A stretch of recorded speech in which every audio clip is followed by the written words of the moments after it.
నిర్మాణం చేశాం. అందుకే ఈరోజు మీరు ఒక్కసారి చూస్తే నేను ఎప్పుడు కూడా తెలుగు రాష్ట్రాలు బాగుండాలి, అటు తెలంగాణ బాగుండాలి, ఇటు ఆంధ్రప్రదేశ్ బాగుండాలి. నాకు ఇచ్చిన గౌరవం చరిత్రలో తిరిగి ఎవ్వరికి ఇవ్వరు, ఎవరికి దక్కదు. మీరందరూ చూస్తే సమైక్య ఆంధ్రప్రదేశ్లో 10 సంవత్సరాలు ముఖ్యమంత్రి, 10 సంవత్సరాలు ప్రతిపక్ష నాయకుడిని. ఎవరు కూడా ఇంత సుదీర్ఘ కాలంలో ముఖ్యమంత్రిగా ప్రతిపక్ష నాయకుడిగా లేరు. విభజన జరిగిన తర్వాత మళ్ళీ రెండోసారి ముఖ్యమంత్రిని. నా ఆలోచన ఒకటి, ఎట్టి పరిస్థితుల్లో కూడా తెలుగు జాతి ప్రపంచంలోనే నెంబర్ 1 గా ఉండాలనేది నా సంకల్పం. అది చేస్తాం. 9 ఏళ్ల పరిపాలన ఆ రోజు. హైదరాబాద్ ఈరోజు చూస్తే తెలంగాణ రాష్ట్రానికి తలమానికం. 70% ఆదాయం హైదరాబాద్లో వస్తుంది. అదే సమయంలో దేశంలోని ఎక్కువ తలసరి ఆదాయం వచ్చే రాష్ట్రం తెలంగాణ రాష్ట్రం. అంటే అది ఆ రోజు మనం అభివృద్ధి చేసుకున్నాం, అది కొనసాగిస్తున్నారు.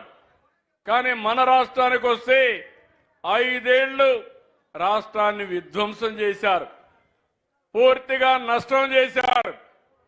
నేను 4వసారి ముఖ్యమంత్రి. మీరందరూ గుర్తుపెట్టుకోవాలి, చెడిపోయిన వ్యవస్థని సరిపెట్టడానికి రాత్రింపగుళ్ళు పనిచేస్తున్నా.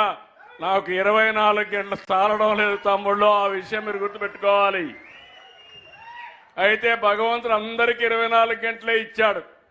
ఆరోగ్యంగా ఉంటే ఇంకో కొన్ని సంవత్సరాలు బతుకుతాం. బాగా చెడు అలవాట్లుంటే, చెడు ఆలోచనలుంటే తొందరగానే పోతాం. అవునా కాదా అని మిమ్మల్ని అడుగుతున్నా. అందుకే ఈరోజు మీరు చూస్తే 3,890 కోట్ల రూపాయలతో హంద్రీ నీవా కాలువల విస్తరణ, కాలువల లైనింగ్ ఇవన్నీ మొదలుపెట్టాం. నేను ఒక టార్గెట్ పెట్టాను, ఈ నెల 15కు జీడిపల్లికి నీళ్లు రావాలి. అక్కడి నుంచి పిఏబిఆర్ గాని, అక్కడి నుంచి మిగిలిన ప్రాజెక్ట్స్ అన్ని పూర్తి చేసి కింది వరకు నీళ్లు తీసుకెళ్లాలి. ఇవన్నీ కూడా 30వ తారీఖుకి దగ్గర కుప్పానికి నీళ్లు తీసుకుపోయే కార్యక్రమానికి, మదనపల్లి వరకు నీళ్లు తీసుకుపోయే కార్యక్రమానికి శ్రీకారం చుట్టాం. ఈరోజు మీరు ఇంకొక పక్కన చూస్తే ఇక్కడ ఉండే నీళ్లు సముద్రంలోకి పోయే నీళ్లు.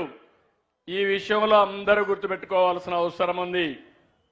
సముద్రంలోకి పోయే నీళ్లు తెలంగాణ కానీ ఆంధ్రప్రదేశ్ రాష్ట్రం కానీ పూర్తిగా వాడుకోగలిగితే రైతులకు మేలు జరుగుతుంది. అదే నా ఆలోచన. ఈరోజు నీళ్లన్నీ ఉన్నాయి. అందుకే ఈ సంవత్సరం ముందుగానే వ్యవసాయ కార్యక్రమాలు ప్రారంభించాం. ఈరోజు మనకు పోలవరం పూర్తి అవుతా ఉంది. ఆ రోజు మీరు ఒక్కసారి ఆలోచిస్తే, నేను గాని ముఖ్యమంత్రిగా కంటిన్యూ అయి ఉంటే, తెలుగుదేశం అధికారంలో 2019లో గెలిచుంటే ఇప్పటికి పోలవరం జాతికి అంకితమయ్యేది. ఈరోజు రాయలసీమకు నీళ్లు వస్తున్నాయంటే పోలవరం వల్ల మీకు నీళ్లు వస్తున్నాయి. ఈ విషయం మీరు గుర్తుపెట్టుకోవాలి.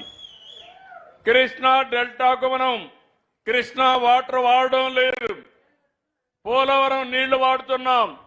120 టీఎంసీ నీళ్లు అక్కడ వాడి అక్కడి నుంచి రాయలసీమకు మిగులు నీళ్లు ఇక్కడ ఇస్తున్నాం. రేపు రాబోయే రోజుల్లో ఒకటే హామీ ఇస్తున్నా, 2021-22లో ఒక్కసారి మీరు ఆలోచిస్తే, నేను డయాఫామ్ వాళ్ళు పూర్తి చేసి 20